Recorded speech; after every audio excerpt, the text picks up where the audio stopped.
জানিয়ে দিব এই মুহূর্তে আমাদের হাতে এসেছে বাংলাদেশের গুরুত্বপূর্ণ আপডেট সংবাদের শিরোনাম। শুরুতেই থাকছে শেখ হাসিনাকে ফেরাতে জাতিসংঘের বার্তা, আন্তর্জাতিক আইন মেনে জবাবদিহিতা নিশ্চিতের তাগিদ। এবারে জানিয়ে দিব ভোট কেন্দ্রে বিশৃঙ্খলা করলেই সরাসরি গুলি, ঢাকা ১৩ আসনে প্রশাসনের কঠোর হুঁশিয়ারি। এদিকে জামাত সহ ১০ দলীয় জোটের প্রধানমন্ত্রী প্রার্থী কে হবেন এ নিয়ে থাকবে বিস্তারিত প্রতিবেদন, তাই সম্পূর্ণ ভিডিও জুড়ে আমাদের সাথেই থাকুন। এদিকে নাসির উদ্দিন পাটোয়ারীকে ডিম নিক্ষেপ ছুড়ল নোংরা পানি।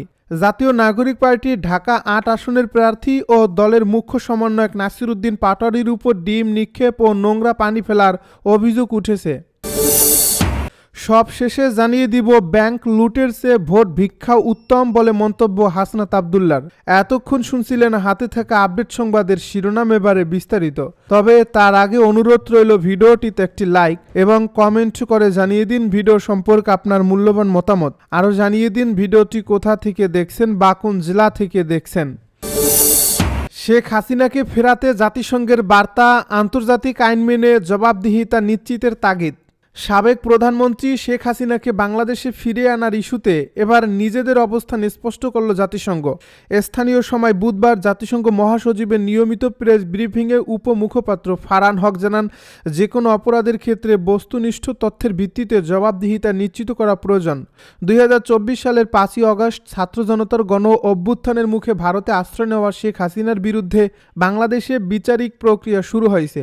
এরই মধ্যে বাংলাদেশের অন্তর্বর্তীকালীন সরকার তাকে ফিরিয়ে দিতে ভারতকে চিঠি দিলেও এখন পর্যন্ত নয়াদিল্লির পক্ষ থেকে কোনো ইতিবাচক সাড়া মেলেনি। এমন প্রেক্ষাপটে জাতিসংঘের ব্রিফিংয়ে উঠে আসে শেখ হাসিনার প্রত্যাবাসন প্রসঙ্গ। সেখানে এক সাংবাদিক প্রশ্ন করেন, গণ অভ্যুত্থানে বিপুল প্রাণহানি ও আদালতের নির্দেশ অনুযায়ী ন্যায় বিচার প্রতিষ্ঠায় শেখ হাসিনাকে ফিরিয়ে দিতে জাতিসংঘ ভারতের প্রতি কোনো আহ্বান জানাবে কিনা। এর জবাবে সরাসরি কোনো দেশের নাম উল্লেখ না করে ফারহান হক বলেন, জাতিসংঘ বিশ্বাস করে যে কোনো অপরাধের বিচার ও জবাবদিহিতা থাকা উচিত, তবে পুরো প্রক্রিয়াটি আন্তর্জাতিক আইনের প্রতি মৌলিক শ্রদ্ধা রেখে এবং যথাযথ আইনি মানদণ্ড অনুসরণ করে সম্পন্ন করার পর গুরুত্বারোপ করেন তিনি। সেই সাথে তিনি স্মরণ করিয়ে দেন যে বাংলাদেশে সংঘটিত হত্যাকাণ্ডের তথ্যগুলো জাতিসংঘ নিজেই সরবরাহ করছে, তাই স্বচ্ছতার সাথে বিচার প্রক্রিয়া সম্পন্ন হওয়া জরুরি। ভোট কেন্দ্রে বিশৃঙ্খলা করলেই সরাসরি গুলি, ঢাকা ১৩ আসনে প্রশাসনের কঠোর হুঁশিয়ারি। আসন্ন নির্বাচনে ঢাকা ১৩ আসনে জনগণের ভোটাধিকার রক্ষায় জিরো টলারেন্স নীতি ঘোষণা করেছে প্রশাসন। দীর্ঘ ১.৫ দশক পর জনগণের হাতে তাদের প্রকৃত ক্ষমতা ফিরিয়ে দেওয়ার অঙ্গীকার নিয়ে মাঠ পর্যায়ে কাজ করছে আইনশৃঙ্খলা বাহিনী। প্রশাসনের পক্ষ থেকে অত্যন্ত স্পষ্ট ভাষায় জানিয়ে দেওয়া হয়েছে যে ঢাকা ১৩ আসনে কোনো প্রার্থী এই আইনের বাইরে গিয়ে আলাদা কোনো সুবিধা বা ফেভার পাবেন না। নির্বাচনকে শতভাগ সুষ্ঠু, নিরাপদ এবং প্রভাবমুক্ত রাখতে রিটার্নিং অফিসার থেকে শুরু করে সশস্ত্র বাহিনী ও পুলিশের সকল পর্যায়ের কর্মকর্তারা একযোগে কাজ করছেন। কোনো ধরনের সন্ত্রাসী কর্মকাণ্ড, কিশোর গ্যাংয়ের প্রভাব বা ভোটকেন্দ্র দখলের চেষ্টা করা হলে ন্যূনতম ছাড় দেওয়া হবে না। এমনকি এই পরিস্থিতি নিয়ন্ত্রণে প্রয়োজনে লাঠিচার্জ থেকে শুরু করে সরাসরি গুলি চালানোর মতো কঠোর ব্যবস্থা নেওয়ার চূড়ান্ত সিদ্ধান্ত গ্রহণ করা হয়েছে। সাধারণ ভোটারদের আশ্বস্ত করে জানানো হয়েছে, প্রশাসন কেবল পাশেই থাকবে না, বরং প্রতিটি প্রার্থীর জন্য সমান সুযোগ নিশ্চিত করবে। ইতিমধ্যে জেনেভা ক্যাম্পাস সহ রাজধানীর স্পর্শকাতর এলাকাগুলোতে কঠোর নিরাপত্তা বলয় গড়ে তোলা হয়েছে। মাঠ পর্যায়ে প্রচার করা হয়েছে যে 10টা গুন্ডা আর 10টা হুন্ডা দিয়ে মাঠ নাকি ঠান্ডা করার দিন শেষ। কোনো কুচক্রী মহল যদি ভোটকেন্দ্রে আক্রমণের চেষ্টা চালায় তবে তাদের জানমাল চরম ঝুঁকির মুখে পড়বে। ভোটারদের উৎসাহিত করতে পুলিশ পাড়া, মহল্লা ও ধর্মীয় উপাসনালয়ে গিয়ে অভয় দিচ্ছে, যাতে তারা নির্ভয়ে কেন্দ্রে গিয়ে পছন্দের প্রার্থীকে ভোট দিতে পারেন। মূলত 5ই জানুয়ারির পর থেকে প্রশাসনের এই কঠোর অবস্থান এবং জনসচেতনতা ভোটারদের মধ্যে নতুন আত্মবিশ্বাস তৈরি করছে, যার মাধ্যমে একটি উৎসবমুখর ও শান্তিপূর্ণ নির্বাচন উপহার দেওয়ার পথ সুগম হচ্ছে। জামায়াত সহ 10 দলীয় জোটের প্রধানমন্ত্রীর প্রার্থী কে হবে? অতীতে বাংলাদেশে কোনো একজন শীর্ষ নেতাকে সামনে রেখে রাজনৈতিক দল বা জোটকে নির্বাচনী প্রচারণা চালাতে দেখা গেছে।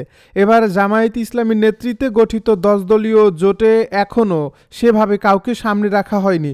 ত্রয়োদশ জাতীয় সংসদ নির্বাচন অনুষ্ঠিত হচ্ছে আগামী 12 ফেব্রুয়ারি। ইতিমধ্যে প্রতীক বরাদ্দ পেয়ে 22 জানুয়ারি থেকে আনুষ্ঠানিক প্রচারণা শুরু হয়েছে। দলগুলো এখন ব্যস্ত সময় পার করছে।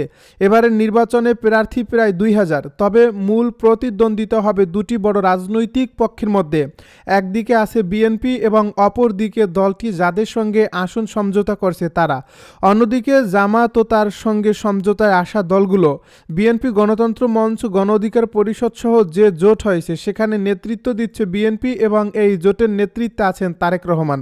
এর বিপরীতে জামাত সহ 10 দলের যে জোট গঠিত হলেও সেখানে একক কোনো নেতৃত্ব নেই, বরং জোটটি চলছে যৌথ নেতৃত্বে। 10 দলের জোটে আছে জামায়াতে ইসলামী, বাংলাদেশ খিলাফত মজলিস, নেজাম ইসলাম পার্টি ও বাংলাদেশ খিলাফত আন্দোলন। এই 5 দল ইসলামপন্থী। বাকি 5 দল হলো জাতীয় নাগরিক পার্টি বা এনসিপি, লিবারেল ডেমোক্রেটিক পার্টি বা এলডিপি, আমার বাংলাদেশ বা এবি পার্টি, জাতীয় গণতান্ত্রিক পার্টি বা জাকপা এবং বাংলাদেশ ডেভেলপমেন্ট পার্টি। বিভিন্ন মতাদর্শের 10টি দল একসঙ্গে এলেও কিসের ভিত্তিতে ঐক্য হলো সেটা স্পষ্ট নয়। এই ঐক্যের উদ্দেশ্য কি, আদর্শিক ভিত্তি কি, সেটা নিয়েও কোনো রূপরেখা বা বক্তব্য নেই। এছাড়া এই জোট নির্বাচনে জয়ী হলে প্রধানমন্ত্রী কে হবেন কিংবা নির্বাচনে বিরোধী দলে বসলে বিরোধী দলীয় নেতা কে হবেন সেটাও নির্ধারিত হয়নি, যার ফলে অস্পষ্ট নেতৃত্ব এবং দলীয় রূপরেখা নিয়ে এই জোট নির্বাচনের মাঠে বিএনপির কতটা শক্ত প্রতিদ্বন্দ্বী হয়ে উঠবে তা নিয়ে সংশয় আছে অনেকের মধ্যে। নাসিরউদ্দিন পাটোয়ারীকে ডিম নিক্ষেপ, ছুড়ল নোংরা পানি। জাতীয় নাগরিক পার্টির এনসিপি ঢাকা 8 আসনের প্রার্থী ও দলের মুখ্য সমন্বয়ক নাসিরউদ্দিন পাটোয়ারীর উপর ডিম নিক্ষেপ ও নোংরা পানি ফেলার অভিযোগ উঠেছে। শুক্রবার সন্ধ্যায় রাজধানীর সিদ্ধেশ্বরী রোডে মৌচাক এলাকার একটি গলিতে পথসভা চলাকালে এ ঘটনা ঘটে। সামাজিক যোগাযোগ মাধ্যমে ছড়িয়ে পড়া এক ভিডিওতে দেখা গেছে নাসিরউদ্দিন বক্তৃতা দানকালে ডিম নিক্ষেপ করার বিষয়টি উপস্থিত জনগণকে জানাচ্ছিলেন। এর সময় পাশের একটি ভবন থেকে নোংরা পানি ছোড়া হয়। এর প্রতিক্রিয়ায় নাসিরউদ্দিন তার প্রতিপক্ষকে উদ্দেশ্য করে বলেন, তারা এখন ভারসাম্যহীন কাজ করছে, আল্লাহ তাদের হেদায়েত দিন। এ বিষয়ে এনসিপির নির্বাচনী মিডিয়া উপকমিটির প্রধান মাহবুব আলম বলেন, মৌচাক এলাকায় বাংলা টিভির গলিতে প্রচারণা চলছিল। এ সময় বাংলা টিভির বিপরীত দিকের একটি ভবন থেকে নোংরা পানি ফেলা হয় নাসিরউদ্দিন পাটোয়ারীর উপর। তখন এর কিছুক্ষণ পরকে তাকে লক্ষ্য করে আবার ডিম নিক্ষেপ করা হয়। এরপর আমরা ওই এলাকার কর্মসূচি যথাসম্ভব দ্রুত শেষ করে পরিবাগে চলে আসি। ব্যাংক লুটের চেয়ে ভোট ভিক্ষা উত্তম বলছে হাসনাত আব্দুল্লাহ। কুমিল্লা 4 আসনে 10 দলীয় জোটের প্রার্থী ও জাতীয় নাগরিক পার্টির দক্ষিণাঞ্চলের মুখ্য সংগঠক হাসনাত আব্দুল্লাহ বলেছেন, টাকার বিনিময়ে ভোট দিলে 5 বছর শুধু ভুগতে হবে। আপনারা আমাকে একবার বিনা পয়সায় ভোট দিন, আমরা 5 বছর বিনা পয়সায় সেবা দেব। তিনি বলেন, আমার প্রতীক শাপলাকলির জন্য শুধু আপনাদের একটি ভোট ও দোয়া চাই। ব্যাংক লুটের চেয়ে ভোট ভিক্ষা অনেক উত্তম। শুক্রবার দুপুরে কুমিল্লার দেবিদ্বার উপজেলার ছোটনা হাই স্কুল মাঠে নির্বাচনী পদযাত্রার প্রথম দিনে আয়োজিত সংক্ষিপ্ত সমাবেশে এসব কথা বলেন তিনি। হাসনাত আব্দুল্লাহ বলেন, রাজনীতিতে যেন লুটেরা, ব্যাংক ডাকাতরা ঢুকতে না পারে সে বিষয়ে আমাদের সবাইকে সজাগ থাকতে হবে। এরা রাজনীতিকে ব্যবহার করে নিজেদের অবৈধ টাকা নিরাপদ করতে চায়। সংসদীয় মনোনয়ন কেনাকে তারা নিশ্চয়তা মনে করে গুন্ডাপান্ডা, ট্যাক্স ফ্রি গাড়ি ও ব্যবসা, ঠিকাদারি লাইসেন্স নিয়ে দেশ জুড়ে লুটপাট চালায়। যারা রাজনীতিকে পেশা বানিয়ে লুট ও সন্ত্রাসের রাজনীতি করে তাদের প্রতিহত করতে হবে।